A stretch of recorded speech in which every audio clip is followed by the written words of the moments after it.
আসসালামু আলাইকুম, Sabina cooking house and blog থেকে স্বাগতম। আশা করি আল্লাহর রহমতে সকলে ভালো আছেন।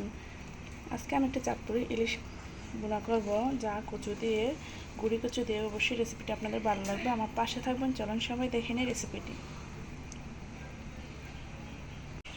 এখানে প্রায় আমি 1 কেজির কাছাকাছি একটা ইলিশ মাছ নিয়েছি, চাঁদপুরি ইলিশ। অবশ্যই একটি মজাদার ইলিশ, টাটকা ইলিশ। তো আজকে আমি গুঁড়ি কচু দিয়ে ইলিশ মাছটা বোনা করব এবং মজাদার রেসিপি আপনাদের সাথে শেয়ার করব। দেখুন কতটা সুন্দর এবং টাটকা দেখাচ্ছে।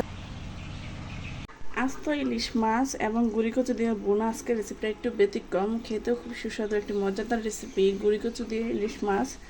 প্রথমত মাছটা কেটে নেব এবং গুঁড়ি কচু দিয়ে ছিলে নেব।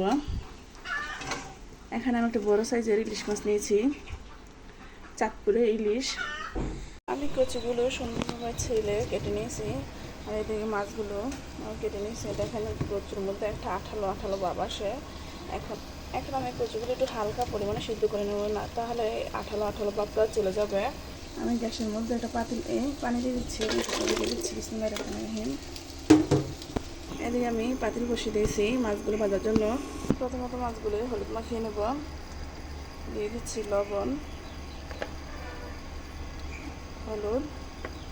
এবার আমি হাতের সাহায্যে ভালো করে মাখিয়ে নেব মাছগুলো। কড়াইতে আমি তেল দিয়ে দিয়েছি, তেলটা গরম হওয়ার জন্য অপেক্ষা করবো। প্রথমত একটু বলক আসছে, এর মধ্যে আমি চুলাটা অফ করে দিছি। পানি গরমে হিটে কিছুটা কচু সিদ্ধ হয়ে নেবে। এদিকে আমার তেল গরম হয়ে চলে আসছে। এবার আমি মাছগুলো এক এক সব করে দিয়ে দেবো, ইলিশ মাছ।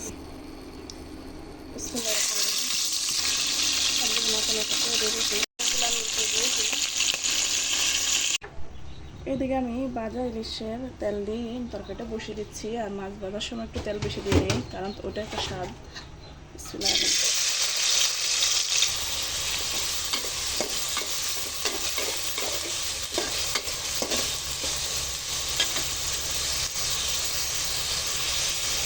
কারেন্ট চলে আসছে জন্য আমি পাতিল পরিবর্তন করে দিলাম, কারেন্টে বসিয়ে দিলাম।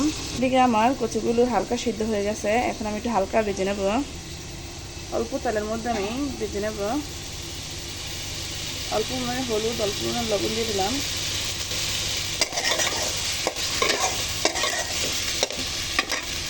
কচুগুলো হালকা ভেজে নিয়েছি, আর এদিকে পেস্টটা লাল হয়ে চলে আসছে। এবার আমি মশলা অ্যাড করে দেবো, হলুদ,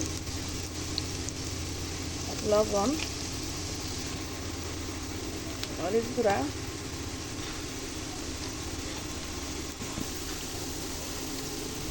ধনিয়া, আদা, রসুন। মশলাটাকে ভালো করে কষানোর জন্য একটু পানি অ্যাড করে দিচ্ছি।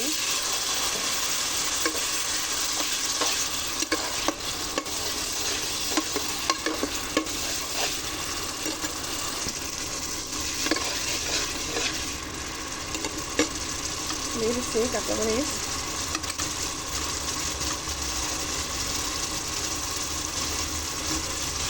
কাঁচামরিচ দেওয়ার অর্থ হচ্ছে একটু সুন্দর একটা ফ্লেভার আসবে, আর খেতে খুব সুস্বাদু হবে। এই জন্য শুকনো মরিচের পাশাপাশি কাঁচামরিচ তরকারি দেওয়া হয়।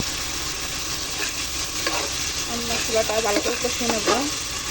ইলিশ মাছ বোনা কচু দিয়ে, গুঁড়ি কচু দিয়ে।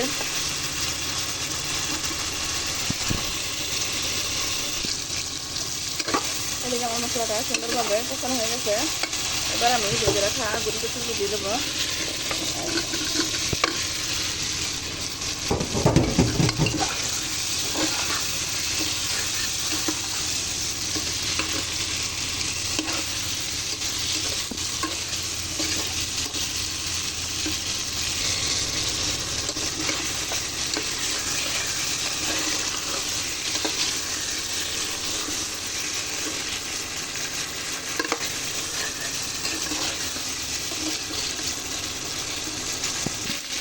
এবার আমি জিরে দিয়ে দেবো।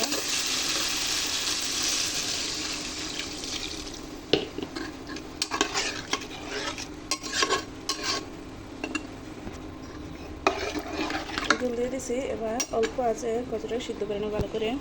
এই মাছগুলো দিয়ে দেবো,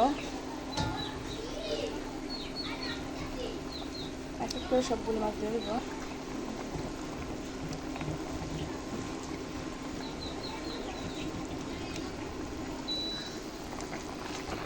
এখন দিয়ে দেবো ধনিয়া পাতা, বিলাতি ধনিয়া পাতা। এবার আমি দিয়ে দিব জিরার গুঁড়া। আলহামদুলিল্লাহ, আমার ইলিশ মাছ কচু দিয়ে রান্না অনেক সুস্বাদু এবং মজাদার রেসিপিটি তৈরি হয়ে গেছে। দেখেন কতটা সুন্দর ও লোভনীয় দেখাচ্ছে। ইলিশ মাছ বোনা অবশ্যই আপনারা বাসায় বাবা ট্রাই করবেন, খেতেও খুব মজাদার একটি রেসিপি আপনাদের সাথে শেয়ার করলাম। টাটকা ইলিশ, চাঁদপুরে ইলিশ। আর যদি ভিডিওটি ভালো লাগে থাকে অবশ্যই আমার পাশে থাকবেন। সকলের জন্য দোয়া রইল। ফি আমানিল্লাহ। আল্লাহ হাফেজ।